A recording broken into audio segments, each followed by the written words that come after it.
Eu quero a sua análise, Bruna.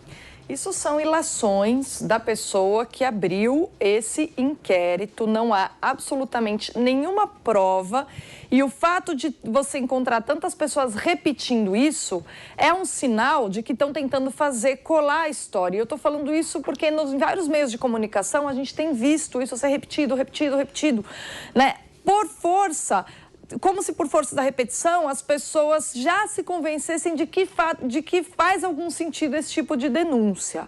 Mas vejam só, é muito curioso a gente falar de ataque ao Estado de Direito por parte das pessoas que criticam as instituições, quando a característica do Estado de Direito é depender da crítica permanente da opinião pública. Não existe Estado de Direito. Estado de Direito é o quê? Vamos entender. São instituições ocupados por seres humanos que são todos falíveis. Consequentemente, a crítica permanente da sociedade civil a todos esses atores é um elemento para que o Estado de Direito exista. Por quê? Porque as pessoas que ocupam essas funções, elas erram.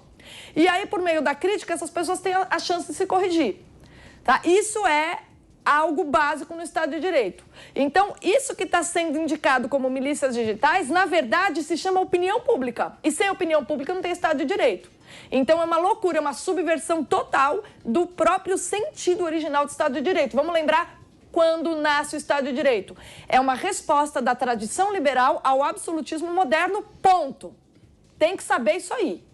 E como que o absolutismo moderno operava? O poder estava todo na mão do rei e de seu conselho. Tá? Vamos voltar ali, século XV, XVI, XVII, XVIII, dou um exemplo prático. Né? Na França, por exemplo, a gente tinha um instrumento legal, porque instrumento legal, em absolutismo, você cria o seu, chamado lettre de cachet, que era simplesmente, justamente isso que o Alexandre de Moraes fez com o Roberto Jefferson. Tá? É um instrumento imitado, parecidíssimo com a lettre de cachet que a gente tinha no antigo regime francês. O rei simplesmente mandava prender os seus adversários políticos por suspeitas, sem nenhuma prova. Então, suspeito que ele tem aí uma intenção de prejudicar esse meu poder, a minha imagem, a minha reputação. Ia lá e mandava pro castelo lá, né, de Vincennes, ficava preso ali na cela, para dar o quê? Para intimidar, para dar uma porrada na pessoa, ver se a pessoa calava a boca. É basicamente isso. E assim, pouco importava se haveria investigação depois, porque na verdade a ideia era simplesmente falar, aprendeu com esse cala-boca? E aí a gente tem inclusive uma série de mecanismos que se desenvolvem no século XVIII, para dar um exemplo concreto na história. Tá? Poderia dar outros. Que é a sátira. A sátira se desenvolve nessa época porque foi o meio de falar indiretamente o que não se podia falar diretamente, porque falava diretamente ia para a torre. Tá?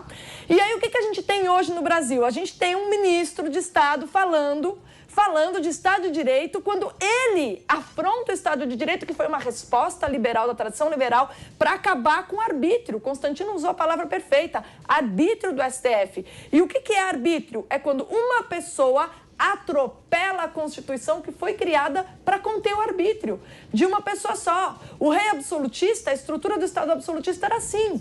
Um rei mandava, determinava, o nego ia para a torre. Por que a gente criou constituições? Por que a gente criou o Estado de Direito? Por que o pensamento liberal foi fundamental para que a gente trouxesse à tona essa estrutura que a gente chama de Estado de Direito?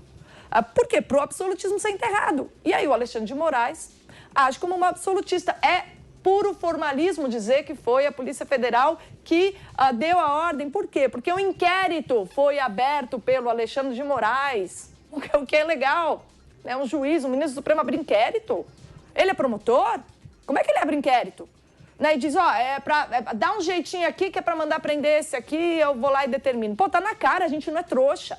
Né? E o problema é o seguinte, como o próprio Constantino falou aqui outro dia, comentando a entrevista do Roberto Jefferson direto ao ponto, ele disse, qual a característica do Roberto Jefferson? É uma pessoa que fala o que muita gente pensa, mas nem tem coragem de falar porque sabe que pode encana. E aí o que é que se faz com o Roberto Jefferson? Manda prender. Para mim, Paulo, é um claro recado de que qualquer um pode ir preso. Né? E vamos pensar, né? STF...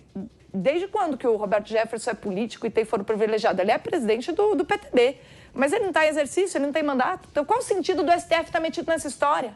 Então, é puro arbítrio, é repetição de absolutismo, é um golpe noção do Estado de Direito o que aconteceu hoje de manhã.